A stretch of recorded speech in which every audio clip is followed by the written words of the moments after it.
배수아입니다. 요거 띠지에 띠지의 광고 문구 너무 좋은데, 이 비밀스러운 결속이 나는 기쁘다라고. 요거는 근데 뭐야, 이 뱀가물에 나오지 않았던 것 같고 어리에 대하여에 나왔던가, 네, 그랬던 것 같습니다. 아무튼 이제 이 소설집에 실려 있는 소설도 다 재미있는데, 제가 이제 배수아 소설을 가져온 것은, 요것도 수업 시간에 한 두어 번은 이제 했는데, 김영하 소설은 보면은 교과서 소설이라는 생각이 들잖아요, 여러분. 여러 점에서. 근데 이제 배수아는 그보다는 덜 보편적인, 네, 보다 더 특수한 이제 소설 세계를 구축해 왔는데, 독자가 그렇게 많지 않았습니다. 잘은 몰라도 배수아 소설 중에 이게 제일 많이 아마 팔렸을 거예요. 그리고 이제 저는 배수아 소설 이제 띄엄띄엄 계속 이제 사가지고 읽어온 아주 애독자는 아니지만, 그래도 뭐 배수아 소설에 대해서 한두 마디 할 자격은 있다고 생각하는 이제 그런 독자인데요. 이번 소설은 되게 재밌더라고요. 근데 자기의 특수성을 가지고 있으면서, 이제 그게 이제 얘도 소수문학을 위한 독자, 주로 독자층이 많지 않은 이제 그런 작가인데, 그런 배수아 특유의 낯설고 생경한 분위기가 있어요. 그 다음에 문체도 굉장히 불성실합니다. 조금 지적이라고 표현할 수도 있고요. 어떤 거는 너무 비문에 가까운 딱딱한 문장들이 많아요. 근데 이제 독일어를 나이 들고 배우면서 이제 독일어 문학을 동문학을 이제 번역을 하고 있는데, 이런 거 배수화가 있습니다. 제가 지금 이거 안 읽어가지고 같이 얘기를 못 해드리겠는데, 그 다음에 이제 카프카 이참에 읽어야겠네요. 카프카 소설을 또 번역을 하면서 역자 해설 대신에 소설을 썼습니다. 눈 속에서 불타기 전 아이는 어떤 꿈을 꾸었나. 이게 이제 스토리는 이거하고 큰 상관이 없는데, 이 소설에 보면은 처형 직전에 빨치산 소녀에 대한 얘기가 나오거든요. 근데 저는 이 사진을 알아요. 빨치산 소녀니까. 근데 사진 자체는 그렇게 시적이지 않거든요. 이렇게 목이 이렇게 다 꺾어지는 사진이고요. 소녀라고 돼 있지만은 러시아 여성들 워낙에 크기 때문에 소녀처럼 보이지도 않아요. 근데 이렇게 다 꺾인 그 모습을 굉장히 시적으로 잘 묘사를 해놨어요. 자, 그렇고 그 다음에 이제 요 대표작인 뱀과물인데, 김길라라는 여교사가 나옵니다. 여교사가 나오는데, 분위기도 이게 70년대, 그러니까 배수아가 66년생인가 그런데, 본인이 초등학교를 다녔을 때에 그때 이런 어떤 소도시나 심지어 시골의 학교를 연상시키는 그런 분위기예요. 근데 연극을 보러 이렇게 왔는데, 연극을 해야 되는데 연극을 하지 않아요. 학교 동문이 닫혔어요. 왜냐하면 뭐시기 오염이 돼가지고, 성수도관인가 이런 게 오염이 돼가지고 전염병 때문에 이게 학교 문을 닫는다 이제 이렇게 돼 있고, 공지도 제가 읽기가 너무 힘들어가지고, 네, 음을 하나하나 달아가면서 이제 읽어야 될 정도로 이렇게 이제 돼 있고요. 그리고 이제 또 다른 교사가 나와요. 이 교사는 또 정근을 가려고 하든가 뭐 신청을 넣고 이러는데, 이것도 김길라하고 또 똑같은 것 같아요. 그 다음에 난 너를 알아. 1972년에 넌 전학생이었잖아. 우리는 같은 책상에 나란히 앉아서 수업을 들었고, 어느 날 영국에 있던 나에게 모르는 이가 전화를 걸어 이렇게 말했다. 그때 나는 터너의 그림 더 케이브 오브 디스페어 앞에 서 있었다. 이미 일어났다고 알려진 일은 일어나지 않은 일보다 신비롭다. 그것은 동시에 두 개를 살기 때문이다. 라고 얘기를 하는데, 1972년에 너는 전학생이었잖아 라고 말을 하는데, 그때 그 학생도 있죠. 김길라하고 똑같이 여겨져요. 그러니까 동일한 한 인물을 가지고서 이거를 변주해가지고 쓴 것 같은 그런 느낌이 들고, 그 다음에 이제 스토리나 장면 같은 게 굉장히 무작위적으로 배치됐는데, 이거는 자기의 무작위, 무작위의 자기, 이런 느낌을 줘요. 그러니까 베케트의 고도처럼 굉장히 마음대로 막 이렇게 손 가는 대로 말 가는 대로 그냥 이렇게 흩뿌려 놓은 것 같지만, 실은 그건 어마어마한 계획 끝에 설계도를 가지고 그렇게 이제 그 텍스트를 완성을 한 거잖아요. 이것도 이제 그런 느낌을 주고, 더 케이브 오브 디스페어 터너의 이 그림을 인터넷에서 여러분 찾아보면 뜨는데요. 굉장히 어두워 보입니다. 그렇죠. 절망의 동굴이니까. 이제 그렇고, 그 다음에 이제 어느 시점에서 이 김길라, 이름은 김길라 하나 나오는데, 여교사는 평생 동안 생명이 있는 것들과 불화해왔다. 그 중에 최초는 아버지였다 해가지고, 날 죽여줘 소리도 없이 자의식도 없이 내가 왜 늙은 길라가 웃었다. 너는 나에게 아무것도 아닌데 왜 그래야지. 나는 너를 몰라 만난 적도 없어. 이렇게 여교사랑 늙은 길라가 나오는데 이 늙은 길라도 이 여교사예요.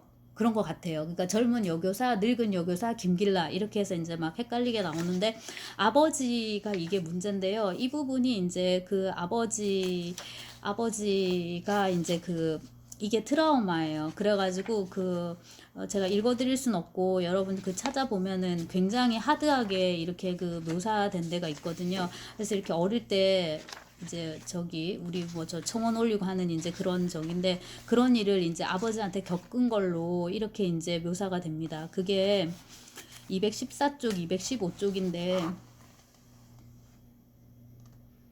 무슨 마스크를 쓴 사람이 어쩌고 저쩌고 이제 나와가지고 무대 한 구석 커다란 거울 뒤편에서 뱀과 물이 나타났는데 그것은 알몸에 검은 황소 마스크를 쓴 두 남자였다. 사실 이거 얼마나 무서운 이미지예요, 여러분. 근데 이제 그 다음부터 묘사되는 건 진짜 세거든요. 근데 여기서 이제 중간중간에 아주 핵심적인 문장이 나오는데 글쓰기는 곧 직관이고 꿈꾸기도 마찬가지일까? 글쓰기는 직관이다. 여러분 직관이란 말 많이 쓰잖아요. 날 죽여줘 소리도 없이 직관도 없이 이렇게. 글쓰기는 직관이다. 네. 그렇게 해서 요게 한 조금 더 이렇게 반복이 됐던 것 같아요. 글쓰기는 직관이다. 직관적인 글쓰기. 그래서 이 소설 자체가 이제 그런 거에 기반하고 있다. 그런 느낌이 들고 그 다음에 양계장 주인이 나오고 이러는데 옛날에 학교에서는 닭도 많이 키우고 우리가 꿩도 키우고 학교 뒤편에 가면 그 김승옥도 보면은 토끼장이 학교에 있잖아요. 이제 그런 유년들을 다들 보내셨고 저도 일정 부분 보냈는데 요 배수아 소설을 읽고 그 생각이 들었습니다. 그러니까 이 작을 하는 사람은 창작을 하는 사람은 항상 새로운 것에 대한 강박이 있는데 그리고 이제 그 당연히 누구나 다 그렇겠지만 특히나 이제 창작을 하는 경우에는 늙어감에 대한 공포가 굉장히 큽니다. 나의 감수성이 무뎌지고 그 다음에 이제 그 뭔가를 습득하는 속도도 너무 느려지고 그러면 당연히 쓰는 속도는 더 뭐 말할 필요도 없는데 그러면 이제 그거를 쇄신해야 되겠다라고 했을 때는 자꾸만 새로운 거를 막 이렇게 찾아보려고 해요. 요즘 젊은 애들은 뭐를 쓰는지 뭐 어떤 거에 관심을 갖는지 예컨대 동성애 코드 그럼 이제 그런 걸 한번 해볼까 생각할 수 있는데 이 배수아 소설을 제가 쭉 읽으면서 느꼈던 거는 자기를 감동시키는 테마, 자기를 자극하는 거에 대해서 써야 되는구나. 그 다음에 이제, 배수아가 지금까지 쭉 이렇게 갈고 다듬어 온, 혹은 이제 그런 식으로 되어진 자기만의 문체가 있단 말이에요.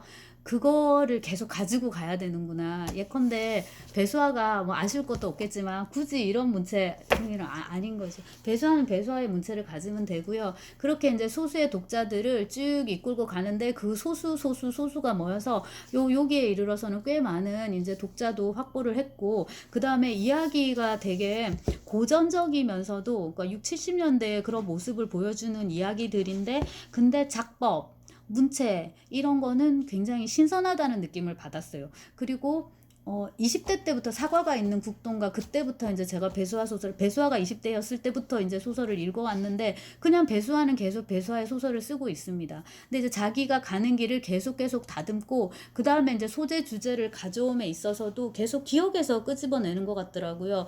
이 어리에 대하여도 보면은 그냥 어린 시절에 이 배수아가 겪었을 법한 이제 그런 이야기예요. 어리에 대해서 이야기해봐, 말해봐. 은주가 내 앞에 서 있었다. 방과 후 교실은 조용했다. 인데 배수아도 결혼하지도 않았고 아이도 없고 그렇습니다. 자기가 지금 아이를 가르치면서 뭐 이런 거를 지금 현재 학교 현실이 어떻고 뭐 교육부의 뭐 현안이 어떻고 이걸 하는 게 아니거든요. 자기 기억을 이렇게 더듬어 갖고 이제 쓰는데 어리가 이게 그 아버지가 뭔가 마술사였던가 또돌이 무슨 광대든가 뭐 이런 건데 그 얘기가 하나 있고요. 그 다음에 이제 자기 얘기가 있는데 내가 지금 여자애인데 남장을 하고 있든가 이렇고 엄마가 임신을 해가지고 애를 낳으러 어디 갔든가 이랬는데 다 죽었든가 그래요. 그리고 이제 마지막에 어리는 내가 사내아이로 변장한 채 살던 시절에 나를 알았다. 어리는 마을에 미친 여자가 누구인지 알아보지 못했다. 단지 내 얼굴 내 웃음이 그의 어머니의 것과 같았기 때문에 그는 영영 떠나기 전 나를 오래오래 바라보았다 이렇게 나오는데 여기 맞아요. 미쳐가지고 계속 항상 시실 웃고 다니는 그런 여자가 나오는데 요즘으로 치면 이제 지적장애, 발달장애 이런 이제 프레임 그런 틀로 이제 우리가 접근을 하죠. 근데 이제 요 이제 다른 시대의 어떤 그 틀을 이제 보여주는 거고 그게 지금의 관점에서 보면 되게 신화적으로 읽히는 거예요. 저는 그 시대를 살았는데 일정 부분 어릴 때 살았음에도 불구하고 그래서 왜 그 뱀가물을 처음에 그 여는 그 문장 있잖아요. 실제로 있었던 일이 되게 현실적으로 느껴진다고. 그 다음에 여러분도 이제 슬슬 추억이 있을 나이인데 과거를 한번 복귀해 보세요. 그러면 그 과거가 우주보다도 더 멀고 낯설게 느껴지는다라는 거에 동의를 하실 거예요. 근데 이것도 이제 그런 거죠. 이미 일어났다고 알려진 일은 일어나지 않은 일보다 신비롭다. 그것은 두 개의 세계를 살기 때문이다. 거기에 이제 붙박힌 게 하나가 있고 그 다음에 이제 지금 현재 이거를 내가 쓰는 거잖아요. 근데 글쓰기는 직관이다. 그걸 지금 직관적으로 쓰고 있잖아요. 배수화는. 그러니까는 이제 더 그런 것 같고 그 배수화보다 이제 한 걸음 더 나아가서